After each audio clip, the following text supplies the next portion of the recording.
नमो बुद्धाय, नमस्कार, जय भीम जी, जय जोहार साथियों। आप देख रहे हैं जागो पंच। जागो पंच में आप सभी का बहुत बहुत स्वागत। और जागो पंच आपके लिए लेके आया है सच्ची रामायण की चाबी, जो पेरियार ललई सिंह यादव जी द्वारा लिखित है। इस पुस्तक में अंधविश्वास और पाखंड की जड़ों को उखाड़ फेंकने का फार्मूला दिया गया है और उस फार्मूले को आप कैसे उपयोग करोगे, वह इसमें ये विभिन्न प्रकार से उन जो तरीकों को होना चाहिए या उन सिद्धांतों को होना चाहिए जो अंधविश्वास को उखाड़ फेंक सकते हैं, वह इसमें वर्णित है। तो जो ब्राह्मणों द्वारा रचित काल्पनिक ग्रंथ हैं, उन काल्पनिक ग्रंथों को ईश्वरीय, अलौकिक और उन्हें लोगों के बीच में पूजनीय बना देने का काम जो किया गया है, जो कि पूर्णतया घृणित है और अमानवीय है, इस अमानवता को कैसे लोगों के बीच से निकाला जाए, कैसे लोगों को जागरूक किया जाए कि वह इन अलौकिक दैविक पुस्तकों और महापुरुषों से बचें। इसलिए हमारे बहुत से महापुरुषों ने इसके लिए लगातार संघर्ष किया और इस संघर्ष के बावजूद उन्होंने आप सभी को ऐसी ऐसी पुस्तकें लाके दी जो आपके इस अंधविश्वास और पाखंड की जकड़न को खत्म करने का काम करती हैं। तो साथियों, वह जकड़न खत्म करने के लिए आप सभी ने ऑन किया हुआ है जागो पंच। जागो पंच लगातार इसी तरह की पुस्तकों को वीडियो के माध्यम से रूपांतरित करने का काम कर रहा है। तो आप सभी साथियों से आग्रह है कि आप सभी चैनल को पहले लाइक करें और सब्सक्राइब करें, जिससे आप सभी को यह वीडियो लगातार जो सीरीज में आ रहा है आप सभी तक आसानी से उपलब्ध हो सके। तो ज़्यादा समय न लेते हुए मैं आपको पुस्तक की तरफ ले चलता हूं, सच्ची रामायण की चाबी, आइटम नंबर 13। पुस्तक में जिस तरह लिखा हुआ है उसी तरह यथावत मैं पढ़ने का काम करूंगा। तो आगे चलते हैं हम। राम हमेशा अनुचित विषय भोग में तल्लीन रहता था। राम ने अनावश्यक रूप से कई जीवों को मारा व उन्हें खा गया। प्रथम पैराग्राफ के लिए अवलोकन कीजिए आइटम नंबर 7 का द्वितीय पैराग्राफ, वाल्मीकि रामायण उत्तरकांड सर्ग 42 17 से 22 तक जो पीछे वीडियो में दिया गया है। वहां जाकर आप देख सकते हैं कि वह किस प्रकार जीवों को मारकर खाया करते थे और जीव हत्या किया करते थे। द्वितीय पैराग्राफ के लिए अवलोकन कीजिए वाल्मीकि रामायण का बालकांड सर्ग 18 और 30, क्योंकि यह जरूरी है। जब तक प्रमाणिक नहीं होगा तब तक मैं समझता हूं कि ऐसे चीजें जो परंपरागत रूप से अंधविश्वास और पाखंड की और रूढ़ता की जो जड़ें गहरी हो गई हैं, उसे आप आसानी से मानने को तैयार नहीं होते। इसके लिए हमारे इन महापुरुषों ने वाल्मीकि रामायण के उन सर्गों का वर्णन भी किया है जिसमें वाल्मीकि ने ऐसे जो जिसे आज तुलसी ने पाखंड और अंधविश्वास का रूप दे दिया है, ऐसे सर्गों का उसमें उल्लेख है। लड़कपन में जब राम घोड़े पर सवार होकर मृग या हिरण आदि का शिकार हेतु जाते थे, तब लक्ष्मण हाथ में धनुष लिए उनकी रक्षा हेतु पीछे पीछे चलते थे। बालकांड अध्याय 18-30। अब यह आपको स्पष्ट हो गया, निर्जीव जीवों को हत्या करना, शिकार के लिए हिरण को मारना, यह एक दैवीय पुरुष के या अलौकिक पुरुष के गुण नहीं हो सकते। अयोध्या कांड सर्ग 55-33 के अनुसार वनवास में के समय राम व लक्ष्मण बहुत से पवित्र पशुओं का वध कर उसी तटवर्ती वन में विचरने लगे। अयोध्या कांड सर्ग 56-21 में 325 के अनुसार चित्रकूट की नवनिर्मित पर्णशाला गृह प्रवेश के समय राम ने लक्ष्मण से कहा, अब मृग मांस अब मृग मांस लेकर इस पाठशाला में वस्तु शांति करनी होगी। यानी वहां उस जो वास्तु दोष था, उस वास्तु दोष के लिए मृग का मांस लेकर वास्तु शांति करनी होगी। तो आप सभी गुणवान व्यक्ति इस बात को समझ रहे होंगे, एक मांस से वास्तु शांति दोष खत्म हो सकता है। यहीं से इनके जो कारिंदे हैं, यहीं से सीख लिए हैं कि वास्तु दोष या गृह प्रवेश के समय बलि भी दी जाती है। ऐसे लोग हैं जिन्हें हम अलौकिक और दैवीय कहते हैं। बीच में मेरा बताने का मतलब आता है कि आप सभी भी इस बात को सोचें कि अलौकिक पुरुष कैसे हो सकता है जो हिरण के मांस से वास्तु दोष सिद्ध हटा रहा है। तुम शीघ्र एक मृग मार लाओ। हमें धर्म का ख्याल रखते हुए शास्त्र की आज्ञा का पालन करना चाहिए। तत्काल भ्राता की आज्ञा का पालन लक्ष्मण ने किया। तब राम ने कहा, लक्ष्मण तुम मृग का मांस पकाओ, इससे हम वास्तु देवता का पूजन करेंगे। जाओ जल्दी करो, आज सौम्य मुहूर्त और ध्रुव संज्ञक दिन है। तदानुसार लक्ष्मण काल मृग मार ले आए और उसे धधकती आग में डाल दिया। जब लक्ष्मण ने समझ लिया कि वह सर्वांग पक गया है और उसमें से रुधिर नहीं निकलता है, तब उन्होंने पुरुष पुंगव राम से कहा, हे देव सदृश्य राम, यह मृग अपने अंग उपांगों समेत पक गया है। आप इससे वास्तुदेव की पूजा करें। आप इस कार्य में पूर्ण निपुण हैं। मेरे भाइयों, ये वास्तु दोष कैसे खत्म किया जा सकता है? एक जीव की हत्या करके। यह अलौकिक पुरुष मर्यादा पुरुषोत्तम राम कैसे हो सकता है, या पुरुषों में उत्तम कैसे हो सकता है? आज जिस प्रकार हम इस बात करते हैं, एक मासूम हिरण सबसे मासूम जानवर होता है, उसका मांस पकाकर वास्तु दोष हटाया जा रहा है। और वह हटा कौन रहा है? हमारा अलौकिक पुरुष। अलौकिक पुरुष कौन? मर्यादा पुरुषोत्तम राम। यह है रामचरितमानस के राम के हीरो की कहानी। क्या स्वीकार्य है आपको?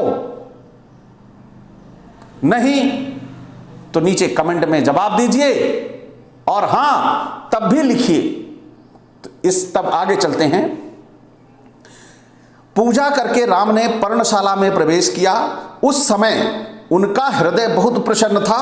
भीतर जाकर उन्होंने बलि वैश्वदेव कर्म किया, रुद्र और विष्णु को बलि अर्पण किया और नए घर के दोषों को दूर करने वाला भौगोलिक कृत्य उन्होंने पूर्ण किया। तदंतर राम ने विधिवत मंत्र जप करके नदी में स्नान किया और दोष दूर करने वाली उत्तम बलि दी। उसी आश्रम में उन्होंने उचित स्थानों पर वेद यानी बलि स्थान, चैत्य, गणपति स्थान और आयतन विष्णु पूजन का स्थान नियत किया। वन्यमाला, फल फूल, पके मांस, जल, वेदोक्त, मंत्री कृषाओं और समाधियों द्वारा सभी देवताओं का सीता के साथ राम ने पूजन करके सबको तृप्त किया। इसके बाद उस शुभ पर्णशाला में प्रविष्ट हुए। अयोध्या कांड सर्ग 16:1-2 के अनुसार भरत के आगमन के पहले चित्रकूट में राम सीता के साथ एक विशाल शिला पर बैठे मांस द्वारा उन्हें प्रसन्न करते हुए कहने लगे, यह मांस बड़ा पवित्र तथा स्वादिष्ट है और आंच पर भली भांति पकाया गया है। गजब की लीला है। जय हो पुरुषोत्तम राम की, जिसे लोग चटकारे लगा के और बड़े बड़े पकवान चढ़ा के पूजा करते हैं। वह राम ऐसे थे, पता नहीं कैसे स्वीकार करते हैं, मेरी समझ से तो बाहर हैं। अरण्यकांड सर्ग 44:28 के अनुसार पंचवटी के समीप जंगल के कनक मृग को मारा और उसका मांस लेकर शीघ्रता के साथ कदम बढ़ाते हुए उस स्थान अपने आश्रम पंचवटी की पर्णशाला की ओर चले। अरण्यकांड सर्ग 47 22-23 के अनुसार पंचवटी को पर्णशाला में सीता ने रावण से कहा, आप चाहें तो थोड़ी देर विश्राम कर सकते हैं। थोड़ी देर में पतिदेव बहुत से वनफल तथा बहुत बढ़िया किस्म वाला हिरण, गोह और वराह मारकर, वराह माने सुअर, मारकर पुष्कल मांस लिए आ रहे होंगे। जय हो मर्यादा पुरुषोत्तम राम की, सुअर का मांस तक लेकर आ रहे होंगे। सीता ने कहा, यह अरण्यकांड सर्ग 47-22-23 के अनुसार पंचवटी की पर्णशाला की बात है। अब वही मांस जो वराह और सुअर का खा रहे हैं वह अछूत बना दिए गए। ये कैसी लीला है मर्यादा पुरुषोत्तम राम की? या मर्यादा पुरुषोत्तम राम ऐसे थे, कोई दुष्ट हरामखोर ने निश्चित रूप से ईश्वर बनाने का काम किया है, यह उनका मानवीय स्वभाव हो सकता है, या फिर एक बहुत बड़ी कहानी हो सकती है, या जैसे हमारे समय में आजकल फिल्में बनती हैं ऐसे ही उस समय ये पुस्तक बनी थी। लेकिन लोग कैसे अपनी भावनाओं में ईश्वरीय शक्ति बना ले रहे हैं ये समझ में नहीं आ रहा, या इसके पीछे कौन सा रहस्य है जो इसे ईश्वरीय बना दे रहा है। इसके पीछे बहुत बड़ी भयंकर साजिश है। इस साजिश को पिछड़े एससी समाज को समझना होगा। इसीलिए यह पुस्तक आपके सामने मैं लेके आ रहा हूं, क्योंकि मार्केट में इसकी उपलब्धता नहीं है। तो आप सभी इसे जरूर सुने और लोगों को इसके बारे में बताएं और जानें। अब अरण्यकांड सर्ग 68-32-33 के अनुसार जटायु का दाह संस्कार करने के बाद बलवान राम भाई लक्ष्मण के साथ वन गए और मोटे मृगों को मार कर ले आए। फिर भूमि में हरी घास बिछाई और इस हिरण को मांस को गोल पिंड बनाकर यशस्वी राम ने गिद्धराज जटायु को पिंडदान दिया। क्या बात है! ऐसे थे मर्यादा पुरुषोत्तम राम। अरण्यकांड 73-12 में 16 के अनुसार कबंध ने राम से कहा, उस सरोवर पंपा सरोवर में हंस, मेढक, क्रौंच तथा और कुर्र पक्षी आदि पक्षी मीठी बोलियां बोलते रहते हैं। वे सभी किसी मनुष्य को देखकर डरते नहीं, क्योंकि उन्हें मालूम है कि कोई किसी का वध भी करता है। घृतपिंड के समान उन पक्षियों को आप खाइएगा।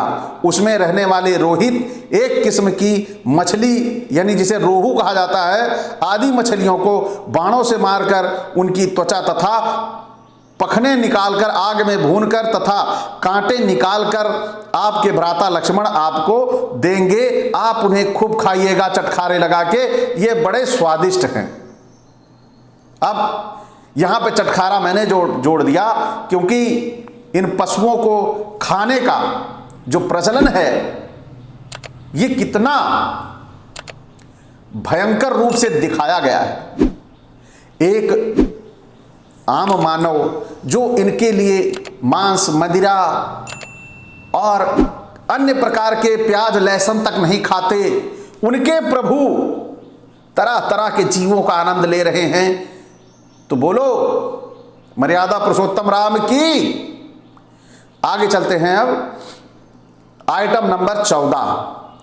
वह यानी सीता राम की अपेक्षा आयु में बड़ी है। उसका जन्म संदेह युक्त व आपत्ति युक्त था। यह बालकांड अध्याय 66 में, वाल्मीकि रामायण बालकांड सर्ग 66-14-15 के अनुसार राजा जनक ने विश्वामित्र से कहा, एक बार खेत शोधन करता हुआ हल जोत रहा था। उस समय फल के नीचे की भूमि से सीता नाम की पुत्री निकल आई।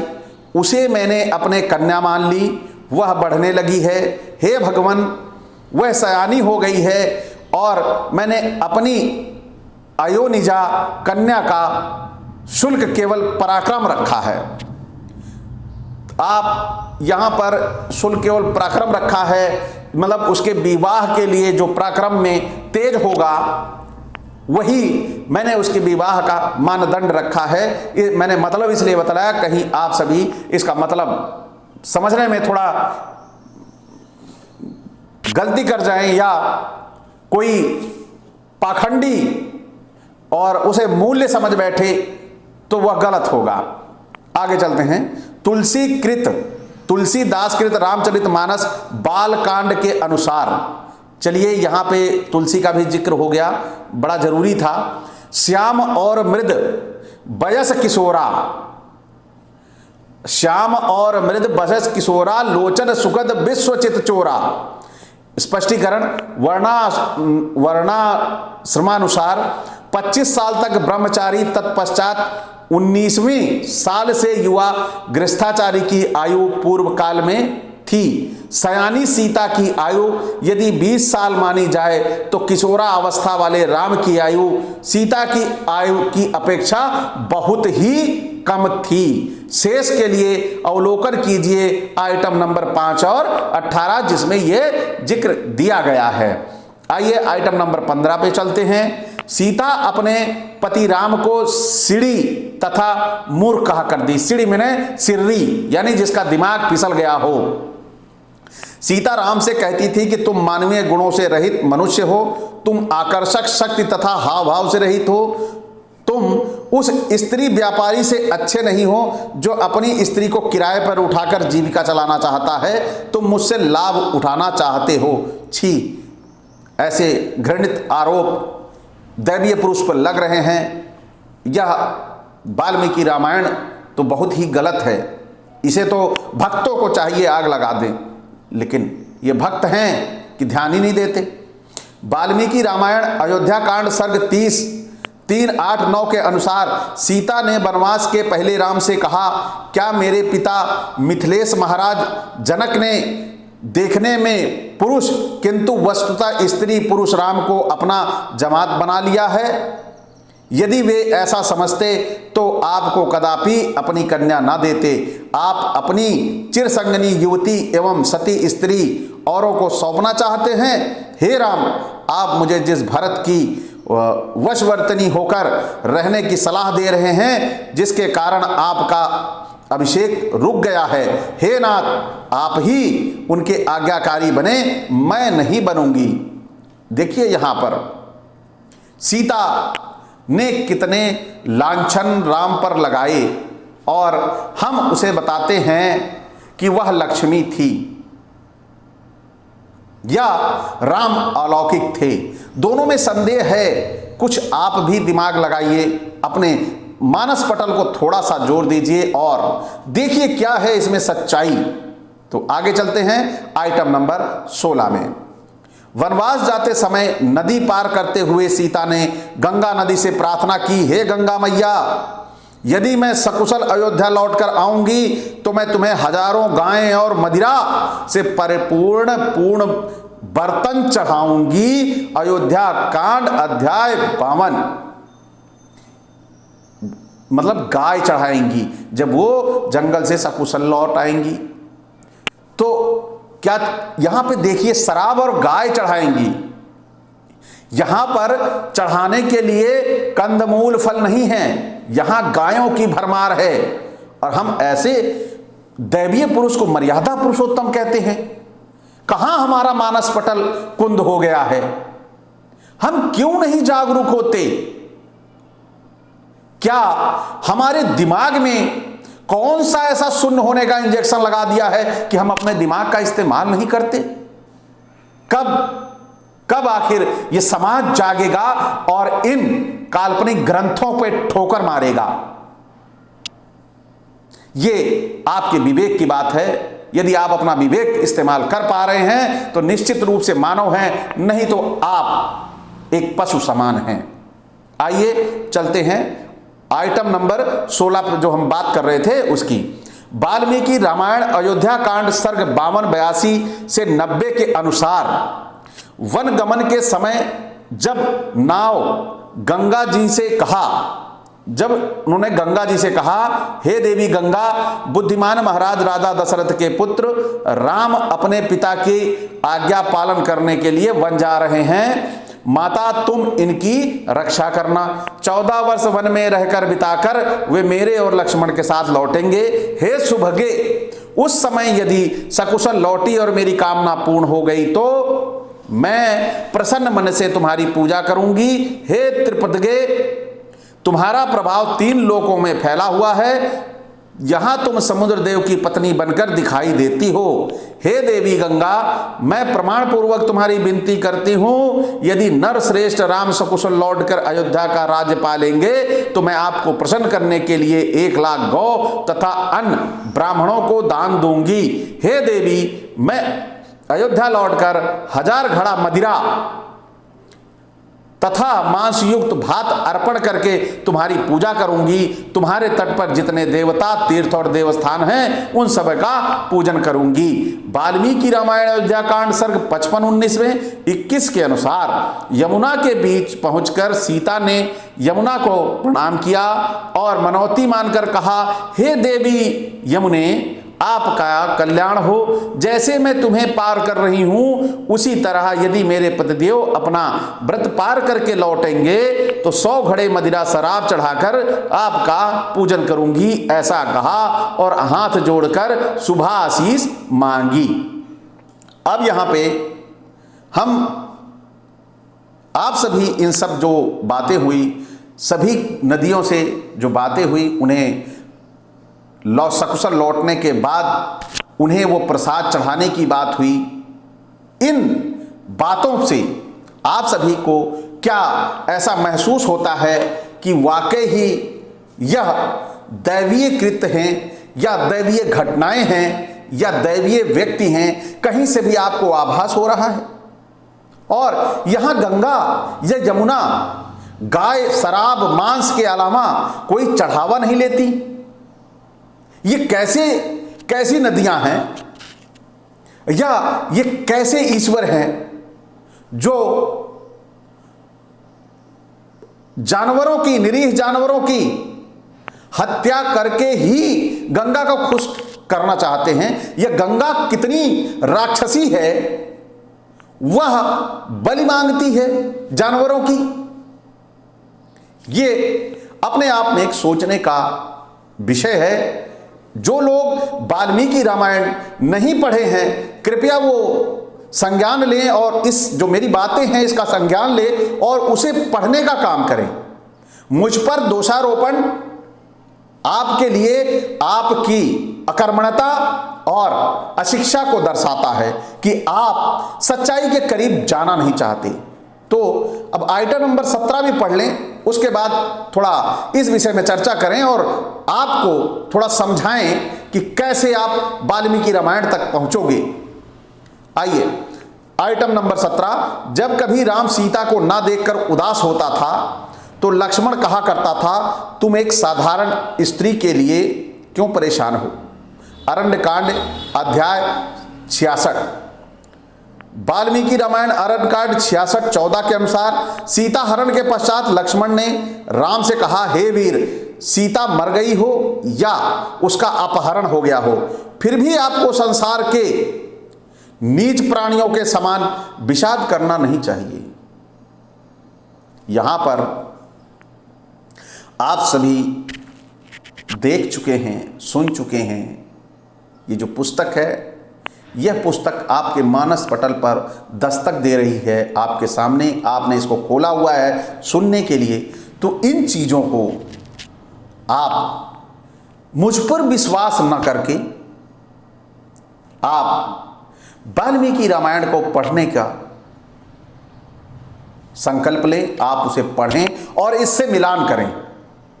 ये वक्तव्य मेरे नहीं हैं, मैं केवल इस पुस्तक में लिखी ही बातों का मैं अनुसरण करता हूं। और क्योंकि मैं अपने दिमाग से यह निरीक्षण और परीक्षण कर चुका हूं कि यदि वाल्मीकि ने ऐसा लिखा है तो निसंदेह वाल्मीकि मूर्ख नहीं रहे होंगे। वह उस समय के वो सबसे विद्वान और प्रकांड विचारक माने जाते हैं। तो उन पर संदेह करना अपने आप को नीचा दिखाना है। तो उनकी पुस्तक को मैं संज्ञान में लेते हुए उसमें जो ये लिखा गया है कि गंगा जैसी नदी या सीता जैसी अलौकिक लक्ष्मी अवतारिक महिला गंगा जैसे नदी को लाखों गायों की बलि देने और हजारों लीटर शराब देने की बात कर रही है, तो क्या गंगा शराब पी सकती है? क्या यमुना गाय खा सकती है? तो ये ऐसे जो वक्तव्य हैं या ऐसी जो बातें हैं आप अपने मानस पटल पे लाइए और उनको सोचिए कि आज गंगा में आप एक बोतल ले जाके पूरी शराब की उलट दीजिए, गंगा पर क्या प्रभाव पड़ेगा, या 100 ड्रम उसमें उलट दीजिए, गंगा पे क्या प्रभाव पड़ेगा। लेकिन यहां गंगा पी रही है। तो ये कोई जो जैसे ओझा होते हैं वो भूत टाइप करने वाले होते हैं, क्या ऐसे भूतिया भगवानों की कहानी है ये आप अपना दिमाग खोलिए और काल्पनिक दुनिया से बाहर निकल के आइए। वास्तविक रूप से मानवता आपके विकास और उन्नति का मार्ग देख रही है। आप उस स्वर्ग की अनुभूति इस धरती पे करेंगे यदि आप इस काल्पनिक दुनिया से बाहर आ जाएंगे। यदि नहीं आए तो निश्चित तौर पर आप एक पशु की तरह जीवन बिता के, जैसे आपके पुरखे चले गए और उनको जानने वाला कोई नहीं है, वह बेचारे पर प्रतिदिन सुबह उठते और आपका पेट पालने के लिए पूरा दिन लगे रहे और वास्तविकता से दूर रहे, सच्चाई से दूर रहे और अपनी आधी से ज्यादा कमाई अंधविश्वास और पाखंड में खर्च कर दी, तो वह वो कर्म ना कर पाए जिससे उनकी उन्नति होती और विकास होता, क्योंकि उन्हें डरा दिया गया था ईश्वरीय दंड से या ईश्वरीय प्रकोप से।